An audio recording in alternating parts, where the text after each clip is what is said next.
Few wrong things. This is one of the things nobody can time the market. Timing is bad. One should not. Timing as an analytic tool is a function of multiple analytic. Are equity the asset classes to be then from a longer term perspective? Because then equities get affected or get discounted the most? I think India itself will become an asset class, maybe from 2025 onwards. How would you classify today's market condition? Is it extreme euphoria or where are we? No, there's no extreme euphoria. Okay. This example, last 1 year, I have been hearing India is very expensive. Yeah. Best of the money managers, best of the strategists, Yeah, globally analysts, also. economists, everybody find India very expensive. Hi everyone. Today we are here with Sandeep, founder and CEO, CIO, Karta Dharta of Quant AMC. Hi Sandeep, welcome. Hi. Let me start today's conversation with a small trivia. Okay? Yeah. I'll give you a number. You will have to tell me what is the context of that number. Okay? I will try because it Okay, depends try. on what background you are looking at. Anyway, go ahead. So the number is 46285. 46,285. 46,285. Yeah. Okay. The only context which I can visualize can be Nifty. Okay. At some Okay. point in time. Okay. So maybe by end of Okay. this decade, that number can be achieved. So Sandeep is a great fund manager, but wrong on this point. So 46285 is the growth of Quant AMC's AUM from December 2019 to now. Okay. So just for context, to put some numbers to the story, correct me. Yeah. December 2019, Quant AMC AUM 166 crore. Today it is more than 80,000 crore. Is that correct? We are nearly 90,000. 90,000 crore. Oh, then I have to correct the ratio I had calculated based on 80,000 crore. So phenomenal story. I think it reflects in what the India growth story is also all about. But there also, you've kind of hit it out of the park. While we'll, kind of discuss about this in a little bit more detail, I don't know whether should I call you a startup or not, because personally you have been in the market for almost 30 years now. And you started this business in 2009, right? Just after the crisis. 2007-8. Yeah. But in some sense, your real scale up of the AMC, because I think there was a different business model earlier and then you moved to AMC, it started somewhere 2018-19. Yeah, right? So in some sense, you are a very young, almost startup, if I can use that word, but completely bootstrapped. Yeah. Quant doesn't have external investors and you are the founder, you are running the ship. What is the secret sauce behind? Because see, growth I can relate to the performance of your funds. Performance of your funds has been absolutely fantastic in some categories. In many categories, in fact, you are beating the benchmark by a wide margin, even beating the category peer average also by a wide margin. Is returns the only reason of your success or growth of your AMC, or do you think there is something beyond returns? Okay. I think what I felt that people like us, the way we manage dynamic style of money management and versus traditional approach of static style of money management. Okay. And people have seen the outcome. Okay. End of the day result is what is your report card. Yeah. Report card showcase that we deliver best risk adjusted returns. So real benefit of dynamic style of money management came while that we are generating superior risk adjusted return. And obviously that's the reason flow is also there. It's not something that money we attract. It's largely performances. This is the core business. because you just mentioned 90,000 crore. It's almost close to 1 lakh crore. You're still a very small company. Yeah. And whereas some of your peers have a very large setup. I think possibly per employee AUM you would be possibly the best in the industry. Yeah, I will be the highest in the industry. You're the highest in the industry. So it's not that it's a big sales and distribution setup which has got you that money. So I understand and I kind of elaborate on this point. So Sandeep, what we have seen, especially in India, globally also, but especially in India, that there have been a lot of literature on this buy and hold style of investing. Someone might say Berkshire Hathaway style of investing. There isn't enough conversation on the churn style of investing, which somewhat if I can use that word, you are a proponent of. First of all, do you agree with this definition that you are okay with the churn style of investing? So, Rohit, frankly speaking, I think we have grown with lot many notions Many myths. Churn is one of the classic examples. Okay, explain. If you look at global textbook, you will find only rebalancing as a concept. Okay, a private equity can rebalance in 10 years, 5 years. Yeah. Long accounts rebalance their portfolio on yearly basis. Hedge funds on quarterly, and we trader rebalance on daily basis. Yeah. Okay. Now, for us, what is very important, like we write very nicely, we say we are in the business of risk management. Yeah. Returns are byproduct. Yes. Okay. With the help of predictive analytics, we are actually able to quantify whether it's a risk on or risk off. Okay. Not only to quantify the risk on risk off phase, but also quantify the intensity of risk on risk off. Okay. So if I am able to quantify these things, then I should rebalance my portfolio, reconstruct my portfolio. Okay. And can it lead to a higher churn? Answer is yes. Where churn is considered bad in the industry, people say there is no thought process, no clarity, just churning. No, it doesn't. Okay. Forget But what industry it's is a saying. risk management tool. Yeah. Churn is a risk management tool for us. We are able to manage our risk better. Okay. Okay. And this is the entire thesis we have talked about. Let's now bring a concept of timing. Okay. We have been taught few wrong things. This is one of the things. Nobody can time the market. Timing is bad. One should not. Okay. Time in the market. Yes, I agree. Time in the market is important because that's the number of experience that you have. Okay. What it means, timing as an analytic tool is a function of multiple analytic tools. If you can time it better, I'm able to reduce my risk better. Let's say September 2021, you have not exited technology stock. Yep. The timing was bad. It means you have not managed your risk better. Hmm. So ultimately, in the business of, let's say, money management, we say we are in the business of risk management and money management, this is byproduct returns. And how you manage it, you have to get into the mathematical aspect of timing. Okay. Timing from a risk perspective, not timing from a trading perspective. So churn is actually good. Mutual funds are very tax efficient vehicle. Okay, if I'm able to generate superior alpha and reduce my risk on continuous basis, I think the churn is good. I understood that the idea behind churn is not for churn's sake, but to rebalance depending on whatever factors you are analyzing, and which is fairly okay. Different fund managers have a different style of investing. One of the differentiators, I don't know, should I call it a differentiator or a characteristic of your style of fund management, is AMC level calls. And please again correct me if my analysis is not right.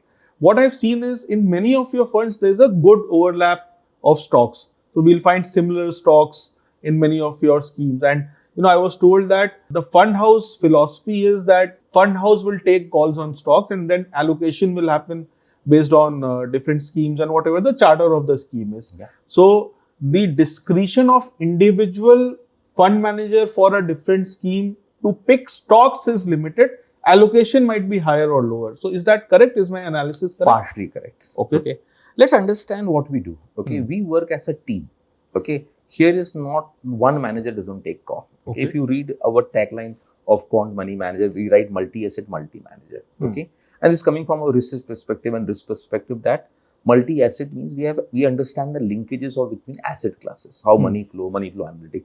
Similarly, we also look at the multi-manager as a concept, which means we are not dependent on one manager. We are unconstrained fund house, style agnostic, market cap agnostic, thesis agnostic, philosophy agnostic. What we are pure opportunists. Wherever we get a superior risk adjusted opportunity, we'll play. So when we talk about, we try to create a team because we believe that as a one individual money manager, I have limitations. Thousands of limitations I have. Absolutely. So is the case with every human being. Yes. Okay. Now, if you believe the industry practice is that particular money manager is a very smart guy. He knows a lot of things. The fact remains he also has a lot of limitation. So instead of depending on one person where risk is very high, we create a team structure. We create specialists. Somebody looking at the risk appetite data. Somebody is looking at pure liquidity. Somebody is looking at the pure industry data. Somebody is looking at only on the, let's say, earth analytic data. So depending on somebody is handling only perception aspect. So it's depending on the specialists we create and then we pool it. Okay. And that's the reason we say the team manages. The call is of the Quant Global Research, which is the research wing of Quant Group. Okay. The money manager depending on the group of research. So we have around analytical team, data team, money manager, analysts. So combination we take a call. So we always say qualitative, quantitative and behavior. So all three aspects is captured through analytics. Sandeep, one point again it keeps on coming up in discussions is that a style of investing which might be very successful when the sizes were small, is it or obviously no one can predict future returns, but do you think the style of investing that you have been following, and which obviously has shown this tremendous growth, but now your size is much higher, almost close to now 1 lakh crore as a fund house. Do you think a similar style of investing will continue to hold in you in good position going forward also, or do you think with sizes, investing styles also should change? So this is another important myth which we have seen. People say with the size, returns diminishes. Okay, which is not. I call it lazy style of money management. Okay. Because if you really look at as a student of economics, we always talk about economics of scale. Okay, that business should get benefit of the scale, and if you really look at as a house of Quant Mutual Fund, we are beneficiary of that. Okay, if you read, let's example of small cap. Okay, when small cap, let's say March 2023, if I'm right to remember, we were around 3,200 crores of AUM. From March to September 2023, we went to 8,000 crores. Okay, in this period, the corpus actually doubled, more than double. But the outperformance has actually improved significantly as compared to the past. Now look at from 8 to 18,000 we went, or 8 to 22,000 today we have. Our outperformance has further improved. So if you look at the outperformance curve, is actually pretty steep, which means the size has actually helped in generating better outperformance, not vice versa. Second thing, very important to understand, as Indian capital markets are growing, the depth and the breadth of the capital markets also improving. We are beneficiary of that. Okay. Now, the biggest benefit will come from the perspective that we get better corporate access, we get better allocation in the block deal, bulk deals, or the IPO as an anchor instance, which when you're tiny, nobody is bothered about it. And third, most important, that we can use the derivative instrument also. We can bring down the impact cost also. So there are various data points which will support us that size gives you edge. Okay, and that's so it's the case globally also. I think it's a myth which we have been created. One of the largest mutual fund in the country also has demonstrated that it has been performing very well. So I don't think one should really conclude these things. Fair point. Just before you came, I was discussing with your team. So I think two phrases were kind of coming up repeatedly. So I thought I'll ask you to explain it to our viewers. One was predictive analysis, and the other was inflection point analysis. Okay. So what are these? So predictive, is it like simply predicting what the market is going to do? So very simple. A larger philosophy, being relevant, is our philosophy, that we want to keep ourselves relevant in all point of time. Predictive analytics is like a broader framework. Okay, the VLRT framework, money flow analytics, or various analytics we do, perception analytics, liquidity analytics, part of the predictive. So it's a larger thesis. Is that larger thesis of the research is about predictive. Instead of doing a postmortem analysis, we do predictive analysis. So there are three types of people. Most of the people do postmortem analysis. Your earnings calls are over, results are out, then you react. A lot of people preempt. Okay, they preempt this can happen. There are the category people take contra call on that. Okay, where we take through predictive analytics a data driven call. Okay, so predictive analytics is a larger thesis. VLRT framework is our investment risk mitigation investment framework, which is derived from the larger thesis of predictive analytics, where we give 1/3 weightage on the valuation analytics, 1/3 on risk appetite analytics, and 1/3 on equity analytics, and T is the time. Time is a function of all three analytics. And what is inflection point analysis? Okay, so inflection point, like in the market, a lot of people perceive quant as a house is a momentum driven house. Okay, globally, majority of the money managers, I'm using the word, majority of the money managers globally are momentum. Okay, so and if the performance is very good, then it's a very natural conclusion, because you are chasing the price and you're able to optimize it. Where when we say we are inflection point strategists, because we are behavior house, extreme inflections, we are buyer and we are seller. So extreme, let's say when you see euphoria in the market, we are exiting the counter. When you're seeing extreme capitulative move, we are buyer in the market. So we buy and sell on the extreme inflection point. That's the reason we call this as a inflection point strategist. So we are not a momentum house. That's very different what people generally perceive. How would you classify today's market condition? Is it extreme euphoria, or where are we? No, there's no extreme euphoria. Okay. Now I'll give you a very interesting point you raised. I generally give this example. Last 1 year, I have been hearing India is very expensive. Best of the money managers, best of the strategists, globally analysts, also. economists, everybody find India very expensive. Okay. Fair point. India is expensive. Okay. The problem starts when you look at purely valuation analytics in isolation. Okay. The problem of valuation analytics is just one dimension, unidirectional. Okay. You don't get answer.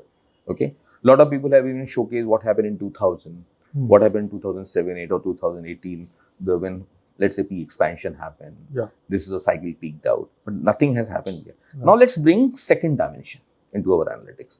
Second dimension is about liquidity analytics. What was the liquidity in 2000 versus 2024? Few hundred times. Then bring the liquidity analytics of 2007-8, which was the Lehman moment and the QE cycle started. All central bank came together. A lot of people still consider that was the highest liquidity point in our life. The fact is that today, as of today, 2024, the global liquidity is few times of 2007-8 liquidity. Okay. So which means, and then if I break this liquidity into good liquidity or bad liquidity, India good liquidity is actually rising. So second, and if I look, dimension is giving you signs, everything is good, actually supporting. This is supportive. Third analytics, let's say, bring is about sentiments, about risk appetite. Let's say example 2007-8, where Lehman episode happened and we were very vulnerable at that time. We barely managed that crisis. 2018 perception versus 2024 versus 2007-8, we are in a very unique situation. India perception is one of the best in the world. That's right. Look, in absolute terms, Indian macros are this, in relative terms is extraordinary. So third dimension analytics is also supporting you. Okay. Now let's look at three dimension. Two dimension data is in your favor, one dimension is not in your favor. So 2/3 is in your favor, 1/3 is against you. So we look at when multiple data points skewed, when all valuation analytic, liquidity and risk appetite, everything is skewed on one side, we might take a bigger call. It is euphoria is happening or vice versa. It's a capitulative move. So Sandeep, going slightly off topic, because I know you like to read a lot and outside of financial markets also. So, yesterday I was reading an article and it kind of stuck with me and I thought I'll discuss it with you. So, what the author of that article was suggesting, because of hyperactive central banks and maybe overactive governments, lot of risk has been taken out of the markets. Okay, it's not my view, it was the author's view. And hence, what we have seen after 2009 especially, but over the last, let's say 3-4 years, especially post-COVID, is somewhat muted, except for small bouts of extreme risk, but somewhat muted risk levels. And what the author was suggesting that risk does not go away. If you have taken risk out of financial markets, they will manifest somewhere else. So the author was suggesting, let's say, for example, the ability of political pundits to predict elections. Let's say what happened in Indian general elections, what the exit polls, opinion polls was versus what the numbers were. And let's say the risk will exhibit in geopolitics, or the risk is affecting, exhibiting in climate change.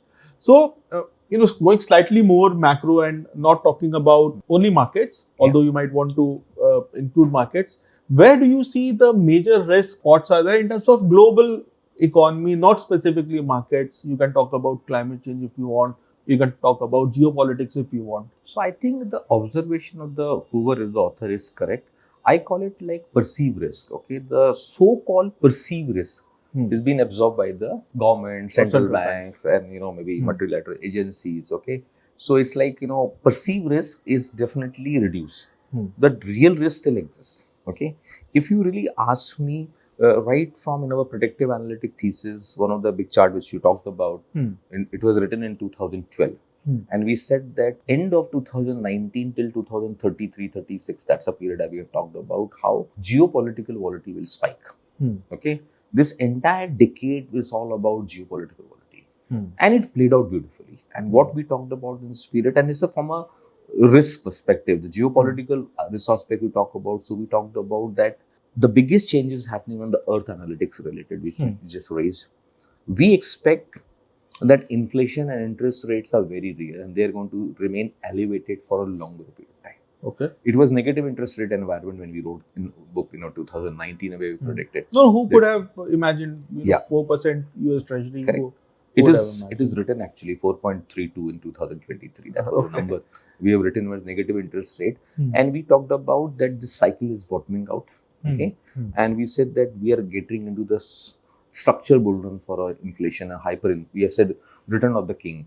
Okay, where hyperinflation will come back. Now, what is important, and we have given the reason more from the earth analytic perspective, geopolitical volatility perspective, that this could be the outcome. And our thesis is that global interest rate, let's say talk about in quantum term, particularly US interest rates, will remain elevated for a longer period of time. Our view is that minimum 9% interest rate you will see by 2028-30. Okay? 9%. And this was written when it was negative interest rate, and we talked about 4.32 something in by 2023. So you have to understand the trajectory is up. But within that, no moves are going to be linear. Within that, you will get a downtrend, which you would see. So one has to live with that. We have already entered from a climate change perspective. We have entered into cold and wet period, which means your productivity and efficiency will gradually decline. Agri price will remain elevated from a longer term perspective, and earth changes, and given the geopolitical volatility which we have been talking about, will lead to all these problems. Okay, so we are actually in a very difficult phase. Globally, we call it wealth destruction phase. Okay, globally challenges are much more than India, and that's the reason every forum we talked about, a lot of people want to invest overseas. I said this is not a great time. Risk-adjusted return will be the best in India in this decade, rather than money moving out. But so in, let's say, some of what you just mentioned is kind of scared me. But let's say, if we are on that trajectory, 4%, as you have predicted, come to 9% sounds too scary. I don't know what what negative and negative. I know. Even 4%, if you would have told me 3 years back, I would not have possibly. I would have laughed at it. But let's say what you are saying, that over a longer period, interest rates are on the rise. Whatever be the end point. Yeah. And obviously, it will have massive implications to all asset classes. Are equity the asset classes to be then from a longer term perspective? Because then equities get affected or get discounted the most? So I will say, since we're talking about largest, I think India itself will become an asset class, maybe from 2025 onwards. Okay, when easy force of bull run, the current bull run which is going on, particularly in the US, peaks out, and we expect that from a money flow analytics perspective, we believe that even 10% money shift from US to India or Asia-centric emerging market, there will be tsunami out here. With that background, I think Indian asset class, the theme which will emerge, and within India, equity as asset class will be the best. So Indian equity should be the best asset class in the current decade from a global perspective. So Sandeep, I keep on hearing this and I'm not able to kind of decipher it in my mind. To just help me understand this slightly more. Understand, India, 5th largest economy, hopefully 3rd largest pretty soon, right? As compared to size of the economy, although our capital markets have grown multiples of times over the last 10-15 years, still it is much smaller as compared to, let's say, even a Japan or US, Europe, or some of the other, let's say, Chinese markets. If the tsunami of money which you mentioned is actually going to come in, is it still going to chase the same set of stocks, and the same set of stocks which we just discussed are expensive on a historical relative basis, might not be expensive from the current context standpoint? So is that tsunami of money still going to chase the headline index stocks or maybe the larger mid caps, etc., and they will become even more expensive, or real proliferation of money to needy sectors, needy companies, etc., will also happen? Okay, so let me answer this way. Right from September 2021, we talked about that most admired category cycles or stocks cycle has peaked out. Okay, and that's the reason if you look at, we talked about value as a thesis. The value thesis this belongs to a decadal opportunity where growth cycle and growth at extraordinary price or growth at any price stocks has actually peaked out. So all these stocks which we're talking about in the trading in that matter, they actually have not delivered. Okay, so it's not true that the same stocks have delivered. New stocks is already taken. I think that cycle has potential. So with value as a thesis, which talks about PSU stocks, metal, which is the most neglected one, has done very well. Maybe they can correct and consolidate for a while. But if I have to ask me for a decadal opportunity, I think these are the names will do very well. And this segment will actually expand. You will see newer names. Okay, if I'm saying that this decades belongs to India, or maybe half century belongs to India, with that background, SMEs and smaller, both small and mid caps, new companies will emerge. So we are very excited to see even new companies getting listed. That could be even a better opportunity in the market. Yes, initially a lot of IPOs came with the expensive price. I think that is also settling down. But I think there will be a great opportunity in mid and small cap rather than just looking at the select large cap names. So you're saying that lot of new winners will emerge. Yeah.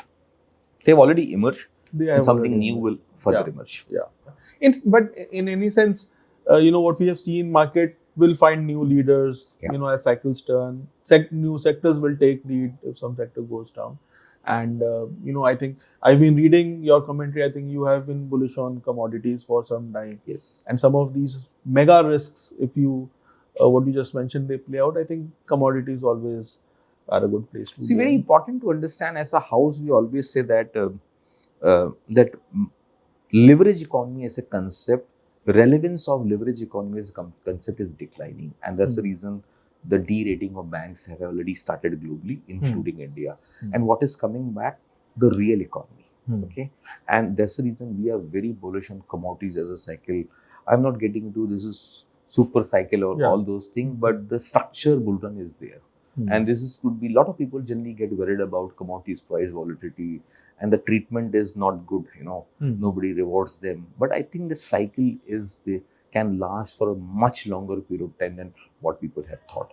So that's the reason our portfolio is relatively more skewed towards commodity stocks also, and towards real economy stock rather than the leverage economy stocks. Yeah, ultimately, what you mentioned, leverage economy, it is a facilitator for the real economy. So it shouldn't happen that the facilitator is valued more and the actual business creator is. And this is what happened actually when America's economy has grown. You look at today, global leverage is 13 times of real economy. So leverage economy is 13 times bigger than the real economy, and that was the case. And when that cycle reverses, you can understand the whole perspective. Somebody will get derated significantly, and somebody will get re-rated significantly. Yeah, and anyway, demographics is also against some of the, let's say, whether it is Japan, obviously it's quite worse. Yes. But I think Europe and US are also heading in the same direction. We were very early in this book. I have talked about in 2019 that yen will depreciate by 50%. By 2023, we said it will become 150. It happened in January 2024. We still believe the significant fall in yen will be there. So Japan will not exist in this form, the way it's the third largest economy. If you ask me, the new book we are talking about, by 2047, when is Japan this will book not expected, by the way? I have to buy this. It's still last stages. Okay. So by 2047, Japan will not be the top 10 economy in the world. So that's a way we will define this. So this was the kind of point I was saying, that since you are an avid reader, some of these mega trends, they manifest outside of markets. Yeah. Markets actually is a byproduct of what is happening outside. So whether it is aging, whether shifting of population. So if you see, global population is not degrowing, but some of these advanced economy populations have hit that ceiling of degrowth. So populations are growing maybe in Asia, maybe in Africa is a big driver of population. In fact, India also, I don't know if many people would have realized, we are now below 2.1 fertility. So India population possibly 140 crore, we are 150, 160 crore, and that's it. We are not going to grow. So the aging of India, it's some time away. We are still Indian demographic cycle peaks out in 2047. Yeah.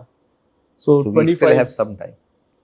So the issue or the risk with India, which kind of China managed somewhat well, they grew rich before they became old. Whether in the next 20, 25 years, we will be able to do it or not, that at least we reach a respectable income, per capita income level before we become old. Because I feel we will also be able to do so, because we expect by 2047, India will be one of the richest country in the world in terms of masses wealth, not the government wealth. When we're talking about masses wealth, then India will be one of the richest country in the world. So logically, the other issue, Sandeep, so what's your take on the income disparity question which comes up? As you rightly said, India as an economy will do well and massive wealth will get created. But do you think the skew of wealth will become starker? Actually, see what happened when you get into massive shift.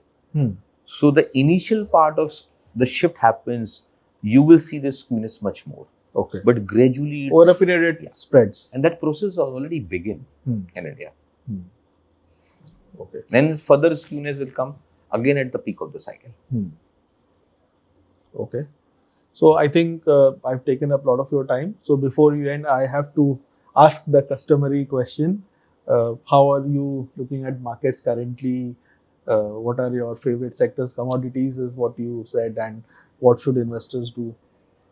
So we have been talking about that the last few months. I'm saying that easy phase of bull run is over in India also, but we are in decisive bull run and we are in difficult phase of bull run, and hence anything you have bought, any sector, any stock, I think that's the easy part is over. You will may land up in generating negative returns also. Okay, if your stock or sector selection is not correct. So we think value as a thesis is the thesis which we like, a larger thesis. If I talk about sectors, I think manufacturing, infra, much larger. Yeah, we are not talking about the capital goods. Okay, in general, which a lot of people look at capital goods. I think that cycle is actually peaked out. But infra is a larger thesis, manufacturing. But frankly speaking, a lot of stocks in manufacturing also have been very expensive. Yeah, okay, yeah. so one has to be very choosy about it in terms of getting the opportunity. These are the two cycles which we like, and I think PSU as a theme which we like, metal as a theme we like, pharma as a theme we like. Okay, and so these are the larger consumption cycle is coming back right from January 2024. We have been talking about that. What you call rural economy has bottom, early signs of revival is there. All high frequency data is endorsing that. So we were early in spotting that trend. I think that can gather momentum. Okay, so what are the schemes of Quant AMC people should look at?